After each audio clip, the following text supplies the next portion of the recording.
ನಮ್ಮ ಎಲ್ಲ ಫಂಕ್ಷನ್ಗಳೆಲ್ಲ ಮುಗಿಸ್ಕೊಂಡು ಸಂಜೆ ಬಂದಮೇಲೆ ನಮ್ಮ ಕುಕ್ಕು ಅವರು ಇವರೆಲ್ಲ ತುಂಬ ಸುಸ್ತಾಗಿರ್ತಾರೆ. ಅವಾಗ ಏನಾರು ಸಡನ್ ಆಗಿ ಏನಾರು ಒಂಚೂರು ಊಟಕ್ಕೆ ಬೇಕಲ್ಲ ಅಂತ ಹೇಳಿ ನಾವು ಹೇಗೆ RVR ಕಿಚನಲ್ಲಿ ನಮ್ಮ ಕಿಚನ್ ಸ್ಟಾಫ್ಗೆ ಟೊಮೆಟೊ ಸಾರು ಹೇಗೆ ಮಾಡ್ತೀವಿ ಅನ್ನೋದನ್ನು ನಾನು ತೋರಿಸ್ಕೊಡ್ತೀನಿ.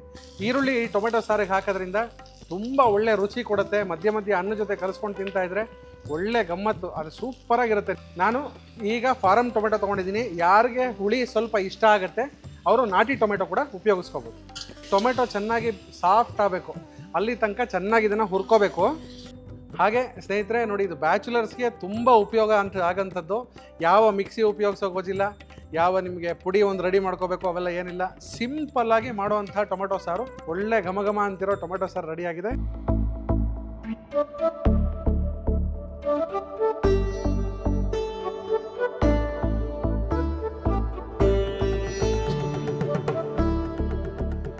ಸ್ನೇಹಿತರೆ, ಎಲ್ಲರಿಗೂ ನಮ್ಮ ಕಲರ್ ಟಾಕೀಸ್ ಚಾನಲ್ಗೆ ಮತ್ತೊಮ್ಮೆ ಸ್ವಾಗತ ಹಾಗೂ ಸುಸ್ವಾಗತ. ಸುಮಾರು ಜನ ಕೇಳ್ತಿದ್ರು ಕಮೆಂಟ್ ಸೆಕ್ಷನಲ್ಲಿ ಮತ್ತು ಫೋನ್ ಮಾಡಿ, ಮತ್ತು ಎಲ್ಲರ ಮದುವೆಗಳಲ್ಲಿ ಸಿಕ್ಕಿದಾಗ ಕೇಳ್ತಾ ಇದ್ರು, ಒಳ್ಳೆ ಒಂದು ಟೊಮೆಟೊ ಸಾರು ತೋರಿಸಿ, ಒಳ್ಳೆ ರಸಮ್ಗಳು ತೋರಿಸಿ ಅಂಥೇಳಿ. ನಾನಿವತ್ತು ನಮ್ಮ ಎಲ್ಲ ಫಂಕ್ಷನ್ಗಳೆಲ್ಲ ಮುಗಿಸ್ಕೊಂಡು ಸಂಜೆ ಬಂದಮೇಲೆ ನಮ್ಮ ಕುಕ್ಕು ಅವರು ಇವರೆಲ್ಲ ತುಂಬ ಸುಸ್ತಾಗಿರ್ತಾರೆ. ಅವಾಗ ಏನಾರು ಸಡನ್ನಾಗಿ ಏನಾರು ಒಂಚೂರು ಊಟಕ್ಕೆ ಬೇಕಲ್ಲ ಅಂಥೇಳಿ ಮಾಡಿದಾಗೆಲ್ಲ ಬರೀ ಟೊಮೆಟೊ ಸಾರಂತೂ ತುಂಬ ಇಷ್ಟ ಆಗುವಂಥ ಸಾರದು. ನಮ್ಮ ಹುಡುಗರಿಗೆಲ್ಲ ತುಂಬ ಇಷ್ಟ ಆಗುವಂಥ ಸಾರು. ಸಿಂಪಲಾಗಿರುತ್ತೆ, ಬೇಳೆ ಗಿಳೆ ಏನು ಹಾಕೋ ಪ್ರಮೇಯ ಬರೋದಿಲ್ಲ. ಹಾಗೆ ಮಾಡುವಂಥ ಸಾರು, ಟೊಮೆಟೊ ಸಾರು ತುಂಬ ಚೆನ್ನಾಗಿರುತ್ತೆ, ತುಂಬ ಸಿಂಪಲ್ಲು.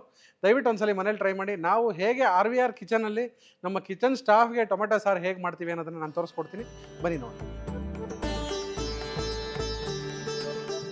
ನಾನು ಈ ಟೊಮೆಟೊ ಸಾರಿಗೆ ಕಡಲೆಕಾಯಿ ಎಣ್ಣೆ ಉಪಯೋಗಿಸ್ತಿದ್ದೀನಿ. ಕಡಲೆಕಾಯಿ ಎಣ್ಣೆ ಒಳ್ಳೆ ರುಚಿ ಕೊಡುತ್ತೆ ಟೊಮೆಟೊ ಸಾರಿಗೆ.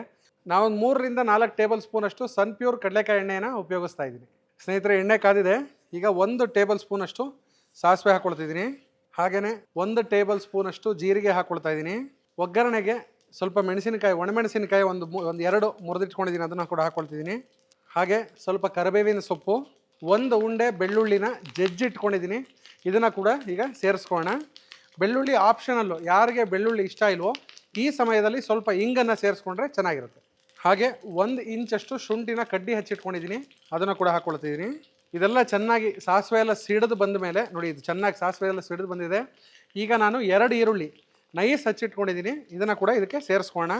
ಈರುಳ್ಳಿ ಈ ಟೊಮೆಟೊ ಸಾರಿಗೆ ಹಾಕೋದ್ರಿಂದ ತುಂಬ ಒಳ್ಳೆ ರುಚಿ ಕೊಡುತ್ತೆ. ಮಧ್ಯ ಮಧ್ಯ ಅನ್ನ ಜೊತೆ ಕಲಿಸ್ಕೊಂಡು ತಿಂತಾ ಇದ್ರೆ ಒಳ್ಳೆ ಗಮ್ಮತ್ತು, ಅದು ಸೂಪರಾಗಿರುತ್ತೆ ನಿಮ್ಗೆ, ಅದು ಬಾಯಿಗೆ ಸಿಗ್ತಾ ಇದ್ರೆ.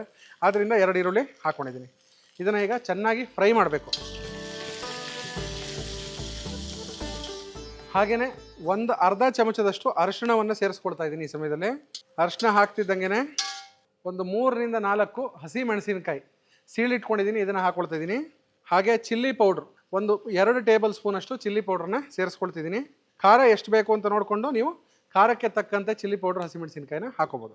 ಹಾಗೆಯೇ ಧನಿಯಾ ಪುಡಿ 2 ಚಮಚದಷ್ಟು ಧನಿಯಾ ಪುಡಿಯನ್ನು ಸೇರಿಸ್ಕೊಳ್ತಿದ್ದೀನಿ. ಧನಿಯಾ ಪುಡಿ, ಹಸಿಮೆಣಸಿನಕಾಯಿ ಮತ್ತು ಈ ಚಿಲ್ಲಿ ಪೌಡ್ರು ಹಾಕ್ತಿದ್ದಂಗೆ ನಾನು 5 ರಿಂದ 6 ಟೊಮೆಟೊನ ನೈಸ್ ಹಚ್ಚಿಟ್ಕೊಂಡಿದ್ದೀನಿ, ಇದನ್ನು ಕೂಡ ಇದಕ್ಕೆ ಸೇರಿಸ್ಕೊಳ್ಳೋಣ.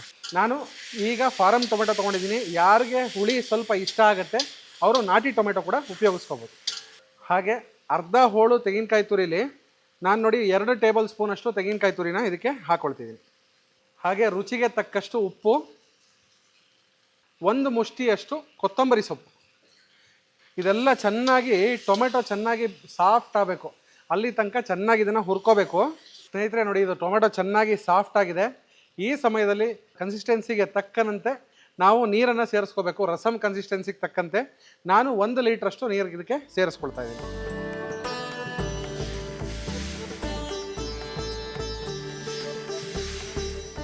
ಸ್ನೇಹಿತರೆ, ಈಗ ನೀರನ್ನು ಇದಕ್ಕೆ ಸೇರಿಸ್ಕೊಂಡಿದ್ದೀನಿ, 1 ಲೀಟ್ರಷ್ಟು ನೀರನ್ನು. ಇದನ್ನು ಒಂದು 5 ನಿಮಿಷಗಳ ಕಾಲ ಚೆನ್ನಾಗಿ ಕುದಿಯಕ್ಕೆ ಬಿಟ್ಬಿಡೋಣ. ಟೊಮೆಟೊ, ಈರುಳ್ಳಿ ಎಲ್ಲ ಒಂದು ಹದವಾಗಿ ಬೆಂದೋಗುತ್ತೆ. ಈಗ ಆಲ್ರೆಡಿ ಒಂದು 70% ಪೇಸ್ಟ್ ಆಗೋಗಿದೆ ಟೊಮೆಟೊ. ಇನ್ನೊಂದು ಸ್ವಲ್ಪ ನೀರಲ್ಲಿ 2 ನಿಮಿಷ 3 ನಿಮಿಷ ಚೆನ್ನಾಗಿ ಕುದ್ದುಬಿಟ್ರೆ ನಿಮಗೆ ಟೊಮೆಟೊ ಚೆನ್ನಾಗಿ ಬೆಂದು ಬರುತ್ತೆ. ಟೊಮೆಟೊ ಸಾರು ಸವಿಯಲು ಸಿದ್ಧ. ನೋಡಿ ಎಷ್ಟು ಸಿಂಪಲ್ಲಾಗಿ, ಬರೀ 3 ರಿಂದ 4 ನಿಮಿಷ ಎಲ್ಲ ತರಕಾರಿ ಎಲ್ಲ ಈರುಳ್ಳಿ ಟೊಮೆಟೊ ಹೆಚ್ಚಿಟ್ಕೊಂಡ್ಬಿಟ್ರೆ ನೀವು 3 ರಿಂದ 4 ನಿಮಿಷದೊಳಗಡೆ ಪಟ್ಟಂತ ಟೊಮೆಟೊ ಸಾರು ರೆಡಿ ಮಾಡ್ಬೋದು. ಇದರಷ್ಟು ರುಚಿ ಇನ್ಯಾವ ಸಾರು ಕೊಡೋದಿಲ್ಲ. ನಾನು ಹೇಳ್ತೀನಿ ಕೇಳಿ, ಸಡನ್ನಾಗಿ ಯಾವುದು ಮಾಡ್ತೀವಿ, ಯಾವುದು ಕಮ್ಮಿ ಸಮಯ ತೊಗೊಂಡು ಬೇಗ ಆಗುತ್ತೆ ಅಡುಗೆ, ಅದು ಒಂಥರ ಒಳ್ಳೆ ರುಚಿ ಕೊಡುತ್ತೆ. ಯಾಕಂದರೆ ನಾವು ದೊಡ್ಡ ದೊಡ್ಡ ಫಂಕ್ಷನ್ಗಳಿಗೆ 20,000 25,000 ಜನಕ್ಕೆ ಅಡುಗೆಗೆಲ್ಲ ಹೋಗಿರ್ತೀವಿ. ಲಾಸ್ಟಿಗೆಲ್ಲ ಮುಗಿದ ಮೇಲೆ ಒಂದು ಸಾರು, ಒಂದು ಟೊಮೆಟೊ ಸಾರು ಅನ್ನ ಇದ್ಬಿಟ್ರೆ ಅಂತೂ ಆಹಾ, ಅದಕ್ಕಿಂತ ನೆಮ್ಮದಿ ಕೊಡೋ ಜೀವನ ಇನ್ನೊಂದಿಲ್ಲ ಅನ್ನೋ ಥರ ನಮ್ಮ ಹೆಡ್ಕುಕ್ಕಿಂದ ಹಿಡಿದು ಎಲ್ಲರೂ ಪ್ರತಿಯೊಬ್ಬರೂ ಒಂದು ಅನ್ನ ಟೊಮೆಟೊ ಸಾರು ಚೂರು ತಿಂದ್ಬಿಟ್ಟು ಮಲಗಿಬಿಟ್ರೆ ಅದಕ್ಕಿಂತ ಒಳ್ಳೆ ತೃಪ್ತಿ ಕೊಡುವಂಥ ಜೀವನ ಇನ್ನೊಂದಿಲ್ಲ ಅನ್ನೋ ಥರ ಇರುತ್ತೆ ಯಾವಾಗಲೂ. ದಯವಿಟ್ಟು ನೀವು ಮನೇಲಿ ಒಂದ್ಸಲ ಟ್ರೈ ಮಾಡಿ, ತುಂಬ ಚೆನ್ನಾಗಿರುತ್ತೆ. ಹಾಗೆ ಸ್ನೇಹಿತರೆ ನೋಡಿ, ಇದು ಬ್ಯಾಚುಲರ್ಸ್ಗೆ ತುಂಬ ಉಪಯೋಗ ಆಗೋಂಥದ್ದು. ಯಾವ ಮಿಕ್ಸಿ ಉಪಯೋಗಿಸೋಕೆ ಹೋಗಿಲ್ಲ, ಯಾವ ನಿಮಗೆ ಪುಡಿ ಒಂದು ರೆಡಿ ಮಾಡ್ಕೋಬೇಕು ಅವೆಲ್ಲ ಏನಿಲ್ಲ. ಸಿಂಪಲ್ಲಾಗಿ ಮಾಡೋವಂಥ ಟೊಮೆಟೊ ಸಾರು, ತುಂಬ ರುಚಿ ಕೊಡೋವಂಥ ಟೊಮೆಟೊ ಸಾರು. ಸ್ನೇಹಿತರೆ ಇದೊಂದು 3-4 ನಿಮಿಷ ಚೆನ್ನಾಗಿ ಕುದ್ದು ಬೆಂದಿದೆ, ಪೇಸ್ಟ್ ಆಗಿದೆ. ಒಂದ್ಸಲಿ ಸೌಟಲ್ಲಿ ಹಿಂಗಂದರೆ ನಿಮ್ಗೆ ಗೊತ್ತಾಗ್ಬಿಡುತ್ತೆ. ಫೈನಲಾಗಿ ಒಂದು ಸ್ವಲ್ಪ ಕೊತ್ತಂಬರಿ ಸೊಪ್ಪು ಆವಾಗಲೇ ಹಾಕಿದ್ದೀವಿ, ಸುಮ್ಮನೆ ಒಂದು ಸ್ವಲ್ಪ ಲಾಸ್ಟಿಗೆ ಒಂದು ಸ್ವಲ್ಪ ಮಿಕ್ಕಿದ್ದು ಹಾಕಿದ್ದೀನಿ. ಒಳ್ಳೆ ಘಮ ಘಮ ಅಂತಿರೋ ಟೊಮೆಟೊ ಸಾರು ರೆಡಿಯಾಗಿದೆ. ಈಗ ಬದಲಾಯಿಸ್ಕೊಂಬೋಣ ಪಾತ್ರೆಗೆ.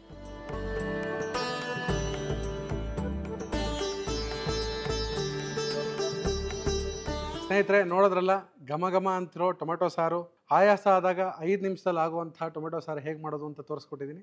ದಯವಿಟ್ಟು ಒಂದ್ಸಲಿ ಮನೇಲಿ ಮಾಡ್ಕೊಂಡು ಟ್ರೈ ಮಾಡಿ. ಬ್ಯಾಚುಲರ್ ರೂಮ್ಸ್ಗಳಲ್ಲಿ ಮಾಡ್ಕೊಳ್ಳಿ, ತುಂಬ ಚೆನ್ನಾಗಿರುತ್ತೆ.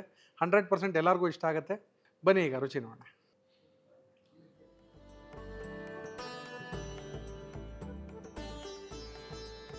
ಸ್ನೇಹಿತರೆ ನೋಡಿ, ಬಿಸಿ ಬಿಸಿ ಅನ್ನಕ್ಕೆ ಈ ಟೊಮೆಟೊ ಸಾರು ಹಾಕ್ಕೊಂಡು ತಿಂತಿದ್ರೆ ಅದ್ರ ಗತ್ತೆ ಬೇರೆ, ತುಂಬ ಒಳ್ಳೆ ರುಚಿಯಾಗಿರುತ್ತೆ.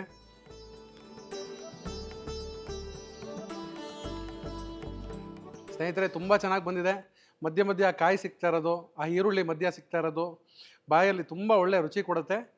ದಯವಿಟ್ಟು ಮನೇಲಿ ಟ್ರೈ ಮಾಡಿ, ಎಲ್ಲರಿಗೂ ಇಷ್ಟ ಆಗುತ್ತೆ ನಂಬಿಕೆ ನನಗಿದೆ. ಹಾಗೆ ಇದೇ ರೀತಿಯಾದಂಥ ಒಳ್ಳೊಳ್ಳೆ ಅಡುಗೆಗಳಿಗೋಸ್ಕರ ನಮ್ಮ ಕಲರ್ ಟಾಕೀಸ್ ಚಾನಲನ್ನು ಲೈಕ್ ಮಾಡಿ, ಶೇರ್ ಮಾಡಿ, ಸಬ್ಸ್ಕ್ರೈಬ್ ಮಾಡಿ. ಹಾಗೆ ನಿಮ್ಮ ಮನೆ ಗೃಹ ಪ್ರವೇಶ, ಉಪನಯನ, ಮದುವೆ ಯಾವುದೇ ರೀತಿಯಾದಂಥ ಶುಭ ಸಮಾರಂಭಗಳಿದ್ರೂ RVR ಕೇಟರರ್ಸ್ ಅಂತ ಮಾತ್ರ ಮರೆಯೋಕ್ಕೆ ಹೋಗಬೇಡಿ. ನಿಮ್ಮ ಕಾರ್ಯಕ್ರಮಗಳನ್ನ ಇನ್ನೂ ಹೆಚ್ಚು ಯಶಸ್ವಿಗೊಳಿಸೋಕ್ಕೆ ನಾವು ಪ್ರಯತ್ನ ಮಾಡ್ತೀವಿ.